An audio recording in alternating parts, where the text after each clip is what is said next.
सत साहेब जी भैया, वो जो मेरा फ्रेंड है वो है अच्छा, लेकिन वो मेरी बात सुनता नहीं।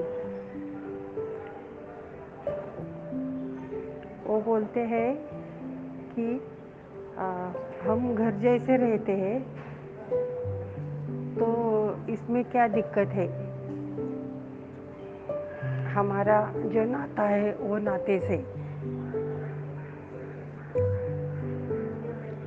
हमने बस सिर्फ शादी नहीं की, इतना ही प्रॉब्लम है। बंदी छोड़ सतगुरु रामपाल जी महाराज जी की जय हो।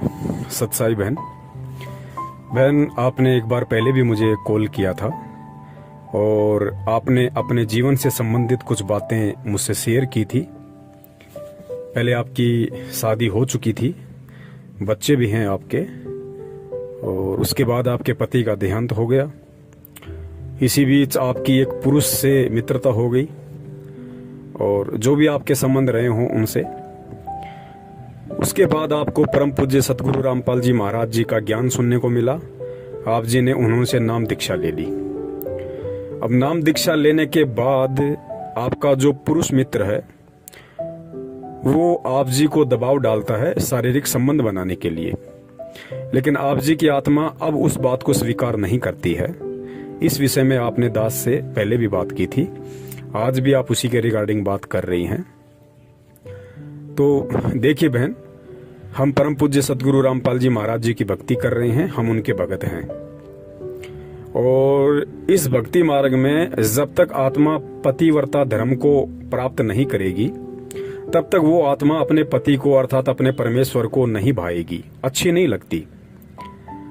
और जो व्यक्ति संत रामपाल जी महाराज जी का शिष्य बनने के बाद, उनकी भक्ति अपनाने के बाद, चाहे पुरुष हो चाहे स्त्री हो, जो सांसारिक रूप से पतिव्रता नहीं हो सकते, अगर पत्नी है, यदि वो पत्नी अपने पति के प्रति वफादार नहीं रह सकती, यदि कोई पति है और वो यदि अपनी पत्नी के प्रति वफादार नहीं रह सकता, अर्थात जो व्यक्ति परम पूज्य सतगुरु रामपाल जी महाराज जी से नाम दीक्षा लेने के बाद भी सांसारिक पतिव्रता वाला धर्म नहीं निभा सकता, वो व्यक्ति आध्यात्मिक रूप से कभी भी पतिव्रता धर्म का पालन नहीं कर सकता और कभी भी अध्यात्म में वो आत्मा परम पूज्य सतगुरु रामपाल जी महाराज जी को पसंद नहीं आएगी, वो कभी भी अपने गुरुदेव को प्रसन्न नहीं कर सकती।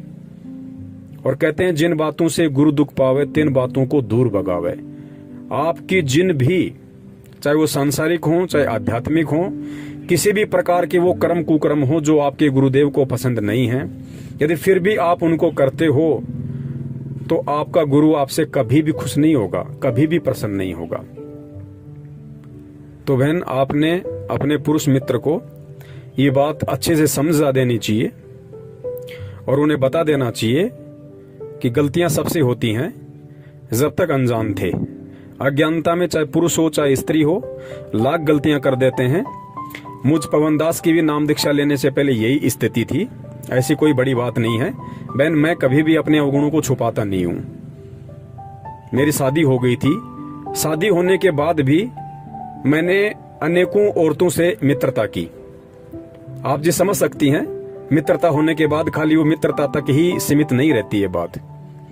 तो बहन, गलतियां किससे नहीं होती।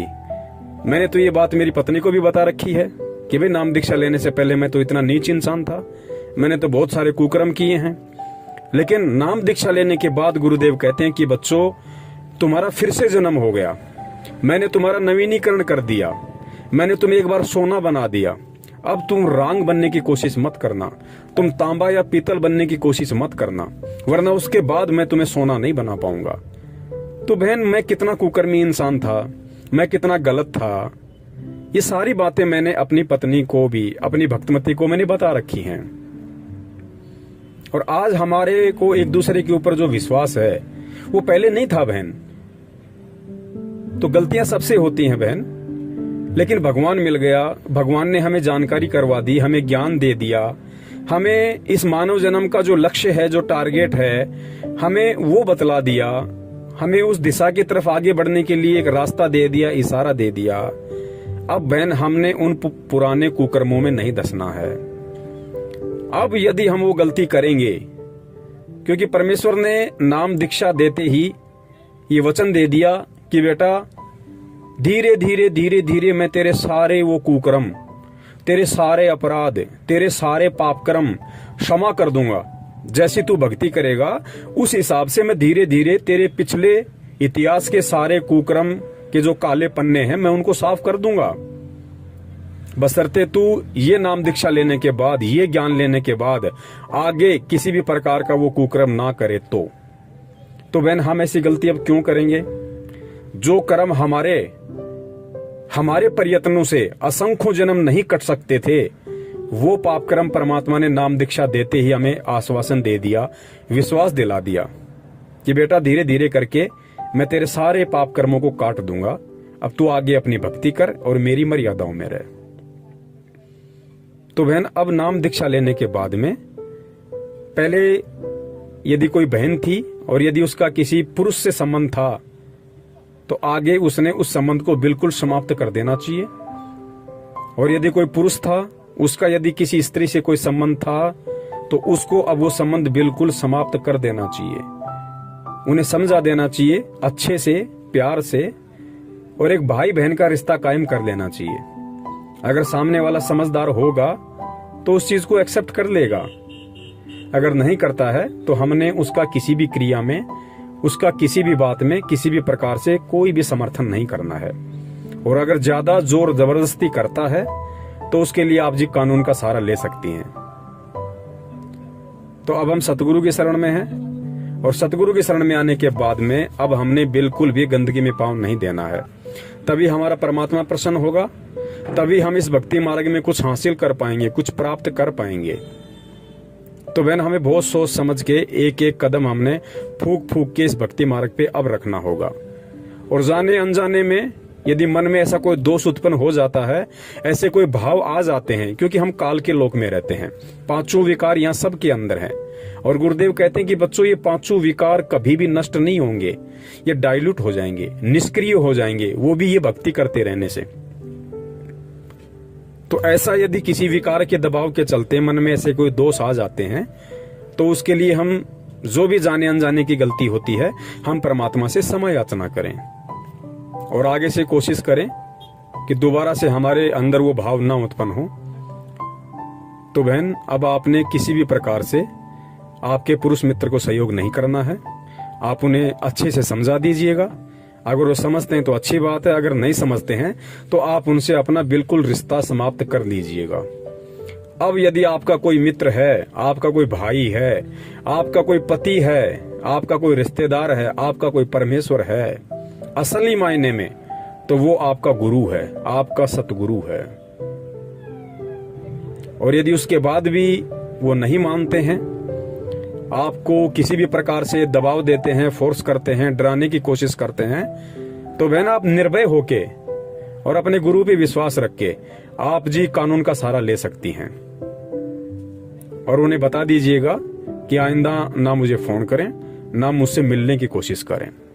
तो जरूर परमात्मा हमारे साथ में है, क्योंकि बहन जब हम परमेश्वर के आश्रित होकर और किसी भी प्रकार की जो गंदी सोच है, गंदी इच्छाएं हैं, कुकर्म हैं, जब हम उनको त्यागने की सोच लेते हैं तो परमात्मा उसी क्षण हमारे साथ हो जाता है।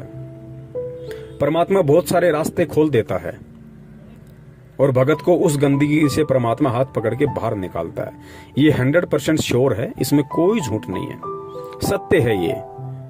तो आज के बाद क्योंकि नाम लेते ही आप एक पवित्र आत्मा हो जाती हैं और इस पवित्रता पे किसी भी प्रकार का कोई भी लांछन, कोई भी कलंक, कोई भी दाग धब्बा ना लगे, इसके लिए हम कोशिश करें कि हम परमेश्वर को ही अपना सब कुछ बना लें, अपना पति, भाई, बंधु, माता, पिता।